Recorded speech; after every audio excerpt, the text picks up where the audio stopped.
Hi, this is Jeff Blauette, technical agronomist with Cooperative Farmers Elevator, and unfortunately today we're having to look at some of this stuff. We all know we've had a pretty massive storm go through the area and did a lot of damage in some areas, worse than others. Then maybe as we get to the east, maybe not quite as much, but there's probably all some level of damage around from some of the wind and some of the things we've dealt with. So I would kind of talk about that a little bit today. What's that kind of mean here going forward? Some of this is some of the worst. I've got, we've even got a few worse fields where we have the tornado kind of go through the Alvord area. But we've got some various levels of damage, and we'll talk about that. So the first thing you'll notice here, this was probably, I'm sure we had 90-mile-an-hour plus straight line winds here. We really shredded some leaves. You can maybe see here there's corn plants blown down. There's even a few broken off. So starting from the roots up, the corn plants that were blown over, we have luckily or unluckily, I guess depends how you look at it. We were after, kind of pollination is kind of done in most of the fields now. Usually when that happens, we've got a good solid brace root system out.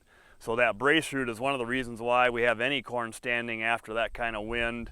It's amazing what this corn probably went through and is still standing. That's because we had a good brace roots system holding a lot of it up. If we did blow it over, we likely ripped off some roots to do that. Obviously that's not a good thing. We're probably also at the point where root growth is kind of done. We're kind of past most of the root growth, so regenerating roots probably isn't a real big savior coming either. So those plants that are blown over, we've got what we got. The only good thing is we've had really good soil mineralization all year with the weather we've had. We've had adequate moisture in most of the area. If we're saturated, that's probably not a good thing, and there are some areas that have a little of that too, but the roots are able to extract nutrients all the way to the surface. The last couple of years we probably were only extracting nutrients down below because we were so dry on top, but that's not a factor this year. So these leaves being slivered up, these plants that are kind of beat up all over the place, I'm concerned about some diseases that we could run into, especially if they have not been sprayed with a fungicide yet. Obviously it's a new experience for all of us to have this kind of big damage show up, but I'm curious the fields that were sprayed prior to this and the fields that have not been sprayed yet, if there's a lot of a difference. There may be. Some of the things that we'll get when corn plants get beat up that come in, things I expect to see are Goss's wilt and some other bacterial leaf streak, some of those kind of things. Some of these are bacterial that'll come in, and fungicides aren't going to help with those anyway, so we're not going to get help with some of those. So we're going to have some of this stuff look kind of brown possibly. We're after pollination. We're in early grain fill. That's not a great time for damage. We're going to have a lot of kernel abortion, I'm afraid. We're going to have some ear fill that's going to struggle for a while. This is when we go backwards in yields, unfortunately. So should we spray them with a fungicide? Was that a good idea yet? I don't really rightly know. I think it'll help. Will it pay? Will it be a big savior? It's going to be a case-by-case situation.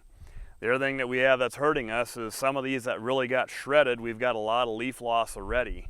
How much of that leaf loss do we have? Is it 40%? Is it 60%? Is it 10%? This is our solar panel. This is where our photosynthetic activity happens, and that's what's going to try and feed our ears and feed our kernels for these plants that have not been blown over. So I don't know yet. Some of this stuff has been beat up enough. We wait another week or so, we'll know more of the answer, what's kind of dried up and not connected anymore, what is actually still photosynthesizing. Some of that we'll learn here as time goes forward to identify what the damage really is. But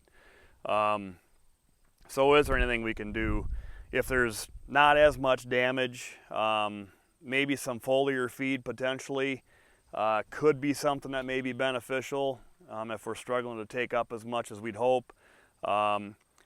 We've never obviously tested or seen it, but some of these products that are doing some stress mitigation, things we've tested and had good luck with before in other situations, where Crop Plus is one, for instance, we use in some scenarios.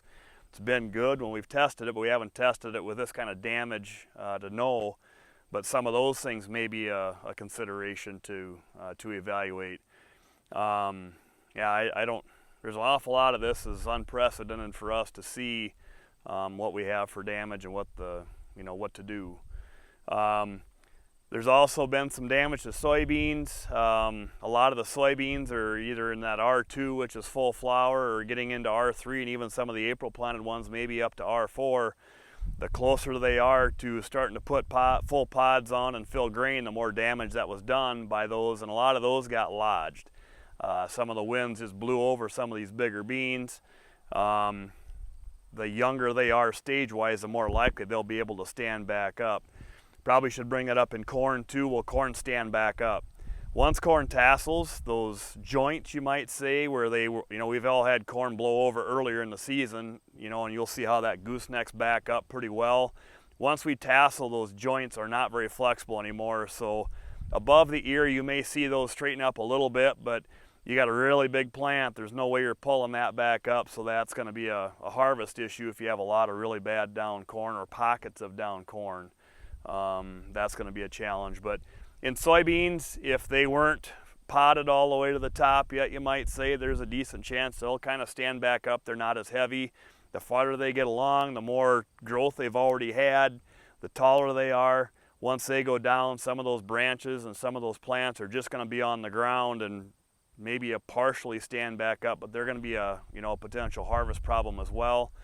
Soybeans are a little bit worse in the fact that they're what we call kind of a source limited crop, so they need sunlight on all the leaves, all the branches as best they can.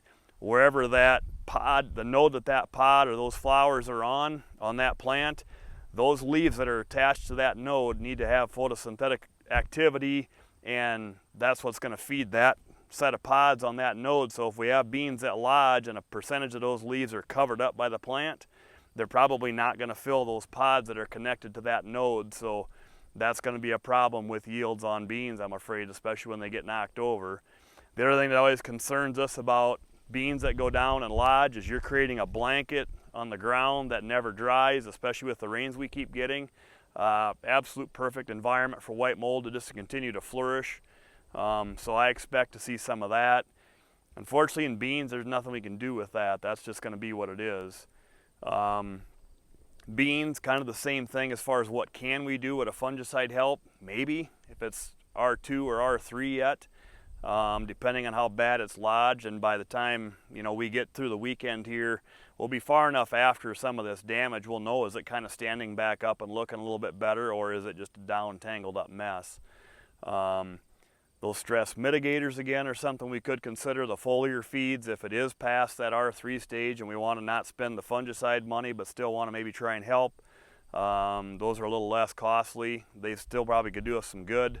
And some of these beans probably got beat up too, so we probably have some leaf damage there. So these are all things you got to evaluate with what's going on. It's a case-by-case, field-by-field, maybe even hybrid or variety-by-variety situation. So best thing I can say is have a look at your fields, maybe get your CFE agronomist involved and have some second opinion or some looking at things to decide before we make any plans to do it. So with that, that's this week's Field Friday segment, and we'll see you next week.